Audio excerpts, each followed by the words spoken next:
नमस्कार, देख रहे हैं न्यूज 21। आप सभी के साथ मैं ऋतिका पांडे। खबर दिन पर देख रहे हैं स्पेशल बुलेटिन हमारा। जालोर की खबरों से शुरुआत कर लेते हैं। बड़ी खबरों से जालोर जिले के जसवंतपुर क्षेत्र के प्रशासनिक कर्तव्य प्रेरणादायक उदाहरण सामने आए हैं वहां से। जी हां, तहसीलदार निर्जा कुमारी ने अरावली के दुर्गम पहाड़ियों में स्थित एक ऐतिहासिक लोयड़ा गढ़ किले पर स्वयं पहुंचकर जनगणना और भवन गणना का काम करा है। इस किले तक पहुंचने का रास्ता बेहद कठिन है, पथरीला है, लगभग 12 किलोमीटर लंबा है, जहां सामान्य आवागमन चुनौतीपूर्ण माना जाता है। और इसके बावजूद तहसीलदार निर्जा कुमारी ने राजस्व विभाग, वन विभाग और जनगणना टीम के साथ पैदल यात्रा कर मौके पर पहुंचकर सर्वे किया, काम पूरा किया। इस दौरान पूरी टीम ने कठिन भौगोलिक परिस्थितियों का सामना करते हुए कार्य को सफलतापूर्वक पूरा भी किया है। स्थानीय लोगों ने इस पहल को प्रशासनिक जिम्मेदारी और ऐतिहासिक धरोहर के प्रति सम्मान और बेहतरीन उदाहरण माना। पूरे जिले में इस कार्य की सराहना की जा रही है, प्रेरणादायक कदम माना जा रहा है। जालोर से राहुल सोनी की स्पेशल रिपोर्ट।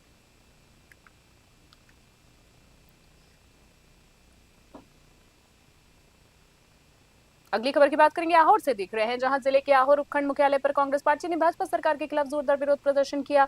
ये प्रदर्शन कांग्रेस नेत्री सरोज चौधरी के नेतृत्व में किया गया, जिसमें बड़ी संख्या में कार्यकर्ता शामिल हुए हैं। प्रदर्शन के दौरान मुख्यमंत्री के नाम उपखंड अधिकारी को ज्ञापन सौंपा गया। वहीं बात करेंगे ज्ञापन में प्रदेश की जनता से जुड़ी गंभीर समस्याओं को उठाया गया। कांग्रेस कार्यकर्ताओं ने पेट्रोल, डीजल और रसोई गैस की लगातार बढ़ती कीमतों को चिंता बताई है, आमजन को राहत देने की मांग की। इसके साथ ही अघोषित बिजली कटौती, पेयजल संकट, बढ़ती महंगाई, बेरोजगारी जैसे मुद्दों पर सरकार को घेरा भी है। कांग्रेस ने नीट पेपर लीक मामले को लेकर भी युवाओं के भविष्य के साथ खिलवाड़ का आरोप बताया है। दोषियों के खिलाफ कार्रवाई की मांग की गई। प्रदर्शन के दौरान कार्यकर्ताओं ने सरकार के खिलाफ नारेबाजी की और समाधान की मांग की है। कई पदाधिकारी कार्यकर्ता भी इस दौरान मौजूद थे। अहोर से संजीव कुचल की रिपोर्ट।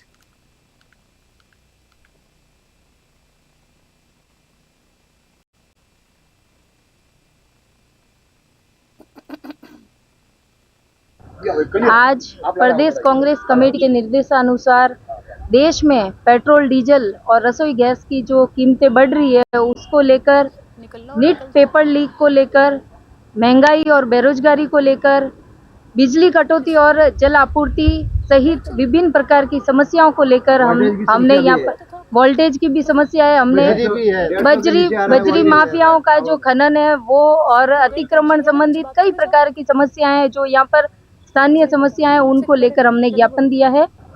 आज प्रदेश कांग्रेस कमेटी के निर्देशानुसार देश में पेट्रोल, डीजल। तो अब सुन लेना इसमें भांडारेज से खबर देख रहे हैं, जहां दौसा जिले के भांडारेज कस्बे में बंदा वंदे गंगा जल संरक्षण जन अभियान 2026 के तहत बड़ी बावड़ी और आगे बात करेंगे तहत इसके बावड़ी दरवाजा पर विशेष स्वच्छता अभियान चलाया गया। इस अभियान में भाजपा कार्यकर्ताओं, नगर पालिका कर्मचारियों और स्थानीय आमजन ने बढ़ चढ़कर हिस्सा लिया है। मंडल अध्यक्ष मुकेश कुमार सैनी ने बताया कि अभियान के दौरान बावड़ी की विशेष सफाई की गई, जिसमें खरपतवार की बात करें तो खरपतवार हटाए गए हैं, झाड़ू लगाई गई है, अनुपयोगी मिट्टी को बाहर निकाला गया।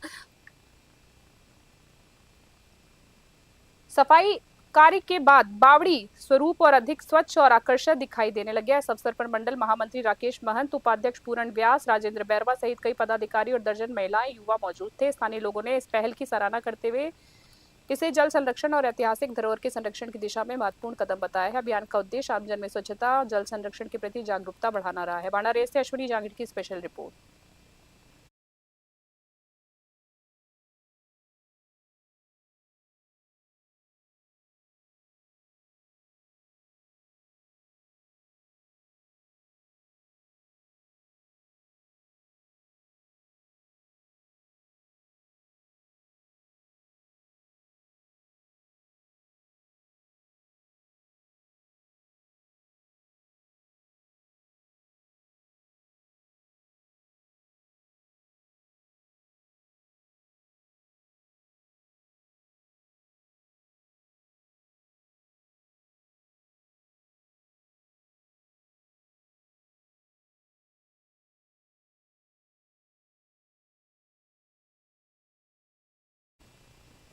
और अगली खबर की बात कर लेते हैं, जहां श्रीकरणपुर से देख रहे हैं। श्रीकरणपुर के वार्ड नंबर 5 वाल्मीकि मोहल्ले में जलदाय विभाग की पाइपलाइन कार्य की जांच करने पहुंचे जेईएन राम बाबू और कर्मचारियों का स्थानीय लोगों ने घेराव कर विरोध प्रदर्शन किया। मोहल्ले वासियों ने आरोप लगाया कि घरों में गंदा पानी आ रहा है और नियमित जलापूर्ति भी बाधित है।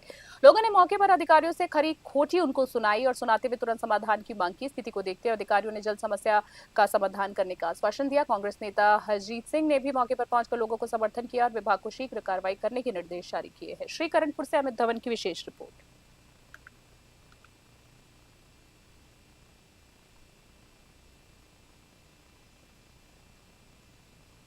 नाथद्वारा से खबर देख रहे हैं अगली, जहां बात करेंगे नाथद्वारा में श्री जैन श्वेतांबर 13 पंचसभा के वर्ष 2026-28 के अध्यक्ष पद पर निर्वाचन निर्विरोध संपन्न हुआ है, जिसमें श्री कमलेश जी धाकड़ को लगातार तीसरी बार अध्यक्ष चुना गया है। निर्वाचन अधिकारी और वरिष्ठ अधिवक्ता श्री फतेह लाल जी बोरा ने जानकारी देते हुए बताया है कि अध्यक्ष पद के लिए किसी भी अन्य उम्मीदवार द्वारा नामांकन दाखिल नहीं किया गया है, जिसके चलते कमलेश धाकड़ को निर्विरोध निर्वाचित घोषित किया गया। इसके बाद निवर्तमान अध्यक्ष श्री विश्वजीत सिंह कर्णावत और निर्वाचन अधिकारी को संयुक्त रूप से उन्हें पद और गोपनीयता की शपथ दिलाई गई। कार्यक्रम में महासभा प्रतिनिधि, पूर्व अध्यक्ष और निर्वाचन पदाधिकारी, कई गणमान्य सदस्य मौजूद थे। सभी सदस्यों ने नवनिर्वाचित अध्यक्ष को उपरना ओढ़ाया, स्वागत किया, शुभकामनाएं दी। वक्ताओं ने विश्वास जताया कि उनके नेतृत्व में सभा धार्मिक, सामाजिक संगठन और संगठनात्मक गतिविधियों में नई ऊंचाइयों को प्राप्त करेगी। नाथद्वारा से ब्यूरो रिपोर्ट।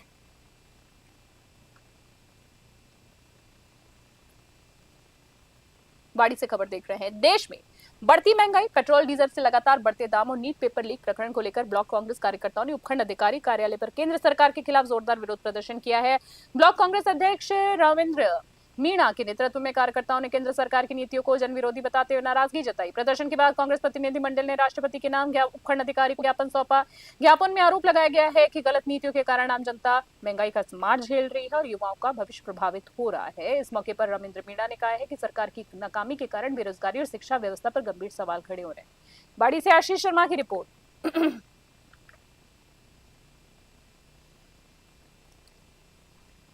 अगली खबर की सीधे बात करेंगे। दौसा से आ रही है। जिले में कलेक्टर कार्यालय के सामने आदिवासी समाज के लोगों ने गृह मंत्री अमित शाह के कथित बयान के विरोध में पुतला दहन किया। प्रदर्शन जिला अध्यक्ष की अगर हम बात करें तो संभागीय प्रभारी के नेतृत्व में आयोजित किया गया है। प्रदर्शनकारियों का आरोप है कि गृह मंत्री द्वारा आदिवासियों को वनवासी कहे जाने से समाज की भावनाएं आहत हुई हैं। उनका कहना है कि आदिवासी भारत के मूल निवासी हैं और इस तरह की टिप्पणी स्वीकार बिल्कुल नहीं की जा सकती। संभागीय प्रभारी कैलाशी मीणा ने कहा है कि जब तक गृह मंत्री सार्वजनिक रूप से माफी नहीं मांगते हैं तब तक विरोध जारी रहेगा और पुतला दहन किया जाएगा। मीडिया प्रभारी रविंद्र मोरेड ने आरोप लगाया कि सरकार की नीतियों से आदिवासियों की जमीनें और उद्योगपतियों को दी जा रही हैं, जिससे समुदाय में असंतोष बढ़ रहा है। प्रदर्शन के बाद जिला प्रशासन को ज्ञापन भी सौंपा गया। तो आशा से अश्विनी जांगिड़ की रिपोर्ट। अभी 24 तारीख को जनजाति सांस्कृतिक महा सम्मेलन किया था बीजेपी पार्टी ने। तो उसमें क्या है कि हम लोगों को, आदिवासियों को वनवासी अमित शाह के द्वारा बोला गया और बार बार यही शब्द यूज कर रहे थे।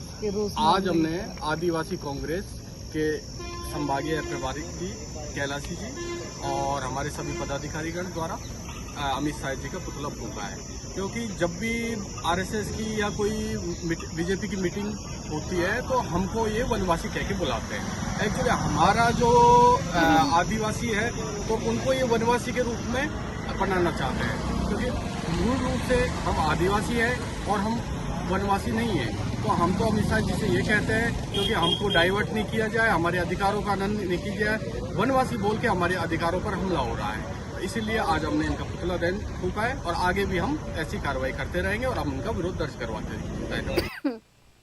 और अगली खबर की बात करते हैं। जयपुर से देख रहे हैं। Public relations council of India और रेड स्केच अकेडमी के बीच शैक्षणिक सहयोग को लेकर एमओयू पर हस्ताक्षर किए गए हैं। समझौता पीआरसीआई जयपुर चैप्टर के चेयरमैन सौमेंद्र हर्ष और रेड स्केच अकेडमी के प्रबंधक कश्वी जैन द्वारा औपचारिक रूप से संपन्न हुआ है। इसमें सहयोग की अगर बात करूं तो इसका मुख्य उद्देश्य जो है AI, graphics, video editing, public relations और कम्युनिकेशन क्षेत्र में विद्यार्थियों को व्यावसायिक प्रशिक्षण और इंडस्ट्री एक्सपोजर प्रदान करना है। इस अवसर पर मीडिया और शिक्षा जगत के कई गणमान्य लोग उपस्थित रहे। एमओयू के तहत दोनों संस्थाएं संयुक्त रूप से वर्कशॉप, सेमिनार, इंटर्नशिप, साथ ही शॉर्टलिस्टिंग प्रोजेक्ट्स और शोध गतिविधियों आयोजित करेंगे। साथ ही यंग कम्युनिकेटर्स क्लब को भी विस्तार दिया जाएगा, जिसमें छात्रों के नेतृत्व और संचार कौशल विकसित करने का अवसर मिलेगा। अधिकारियों ने इस साझेदारी को विद्यार्थी के भविष्य के लिए महत्वपूर्ण बताते हुए कहा कि शिक्षा और उद्योग के बीच संबंध और मजबूत होंगे। यह एमओयू 1 वर्ष के लिए प्रभावी रहेगा। जयपुर से ब्यूरो रिपोर्ट।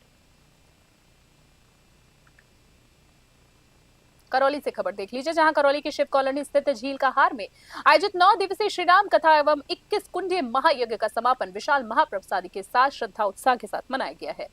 1008 श्री विवेकानंद, जी हाँ, एक बार फिर से बताएंगे, दास महाराज के सानिध्य में बाबा अमरदास आश्रम परिसर में संपन्न हुआ है। समापन अवसर पर आयोजित भंडारे में हजारों श्रद्धालुओं की भीड़ देखी गई, जहां सुबह से देर शाम तक प्रसादी ग्रहण करने का क्रम जारी रहा है। आयोजन समिति के अनुसार प्रसादी तैयार करने में करीब 45 क्विंटल आटा और 25 क्विंटल गुड़ का उपयोग किया गया, जबकि 22 भट्टियां पर 88 हलवाई लगातार सेवा में जुटे रहे।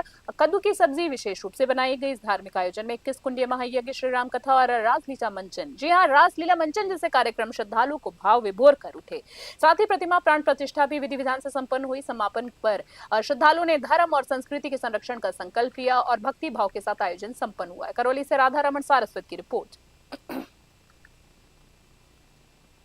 और अगली खास खबर देख रहे हैं जयपुर से। जी हां, बेहद खास खबर आ रही है, गौरवान्वित करने वाली। जहां बात करें, मॉडल और अभिनेत्री रुचि गुर्जर ने घूंघट प्रथा को लेकर एक बड़ा बयान दिया है।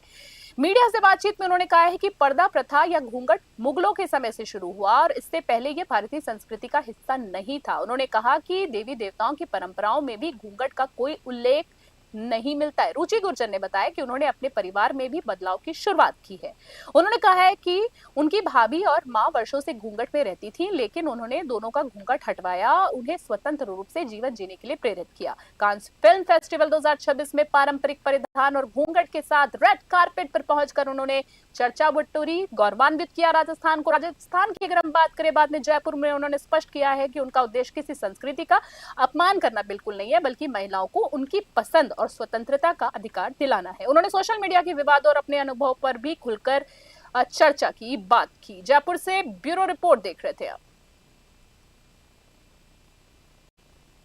खबर दिन भर में इतना ही। बने रहे न्यूज़ 21। नमस्कार, जय हिंद, जय भारत।